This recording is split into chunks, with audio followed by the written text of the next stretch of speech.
Dana over here, right next to him. The co-main event was for the interim heavyweight title, and we're preparing for Jones versus Miocic. But the original plan that we all wanted, was John Jones versus Francis Ngannou. Obviously, that didn't work out.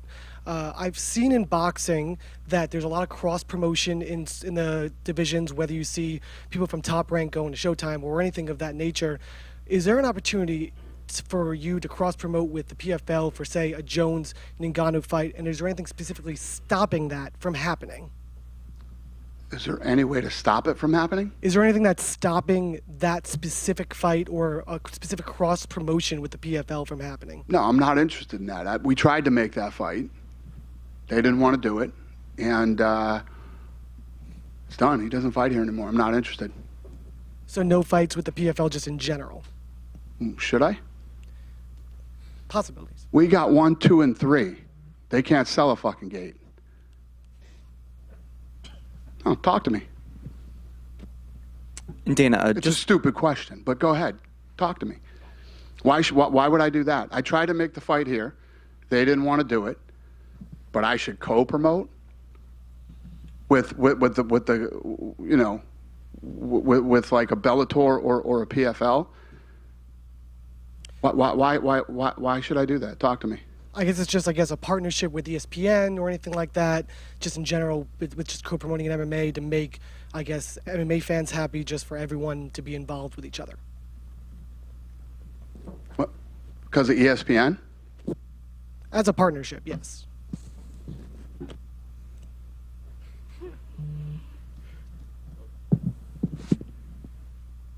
You win the dumb question of the night. Congratulations, sir. What did you want to say? Did you want to chime in? Yeah. Okay, thank you.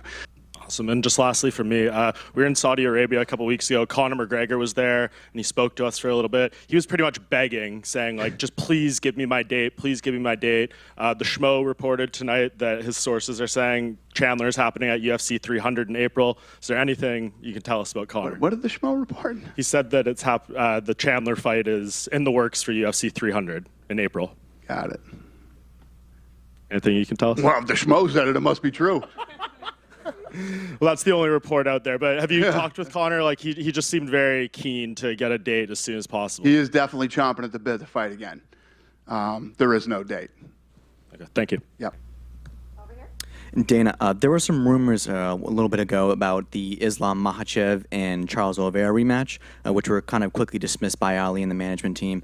Is that still the plan going forward, to have that rematch? And if so, when would that be? Eventually, but Volkanovski's... you're talking about Volkanovski? Oh, yeah. Makhachev and Oliveira.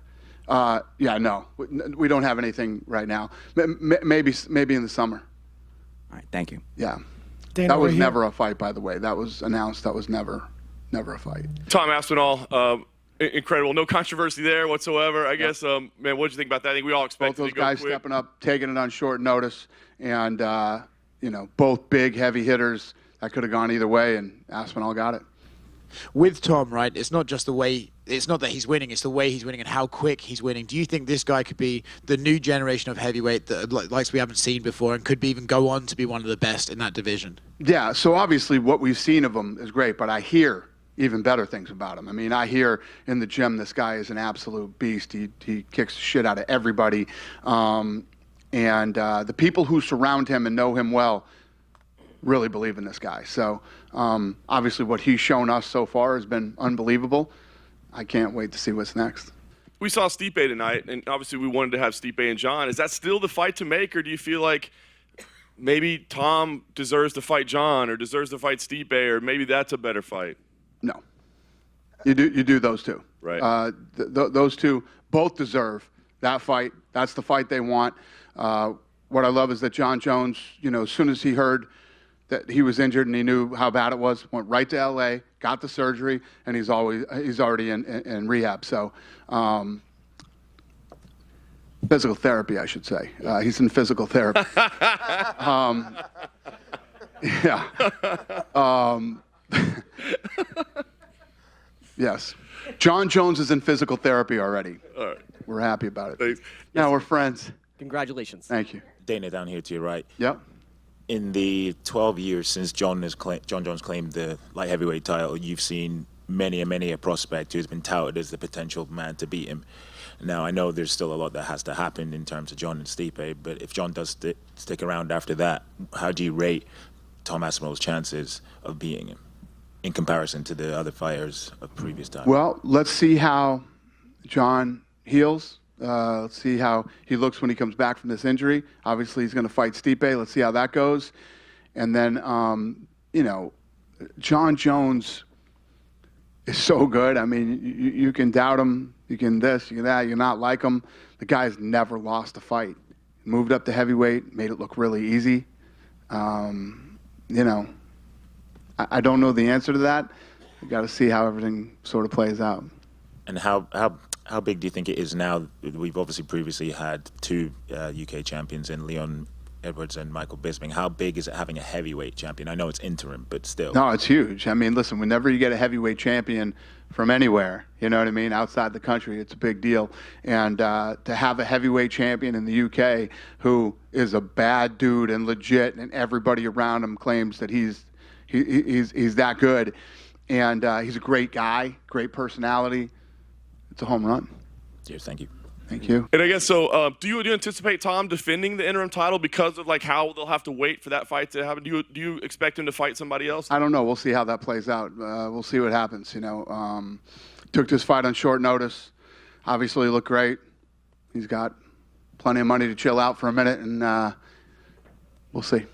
Dana, in the conversations you've had with John and Stipe, do you think that is a retirement fight for them both, or do you think they could be convinced to stick around and maybe fight Tom after? So I had lunch the other day with Stipe, and you know, Stipe is very focused. Listen, it's one of those fights you have the best heavyweight of all time versus the greatest martial artist of all time.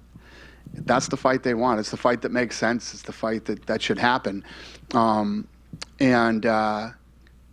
I asked Stipe that question. He says, I don't even know.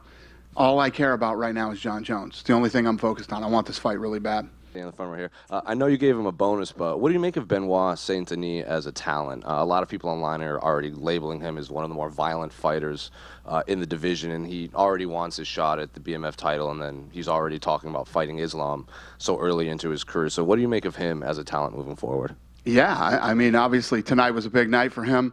Looked great. He's one of the hottest prospects in Europe right now, period. So, yeah, we're excited. And you mentioned yesterday in your scrum that the Sphere, the show there, is a done deal, but you didn't really elaborate. Is there any more you can tell us on timeline? Is it still going to be Mexican Independence Day? Or Mexican Independence Day. We are booked for the Sphere, and we are already working on the creative for the show. Does it seem like it's going to be a challenge, or can you give us any insight? It's going to be a massive challenge, and I love every minute of it. I can't wait to dive into this thing. We're reaching out as I get more of the pieces of the puzzle put together. I'll let you guys know as it comes along. But I'm super excited about this. I love challenges. Everybody keeps saying to me, I don't understand how you're going to put the octagon in there. I don't understand how you're going to do this. I don't understand how you're going to do that. I'm going to remember that I said this to you tonight. I'm going to put on the greatest live combat sports show anybody has ever seen.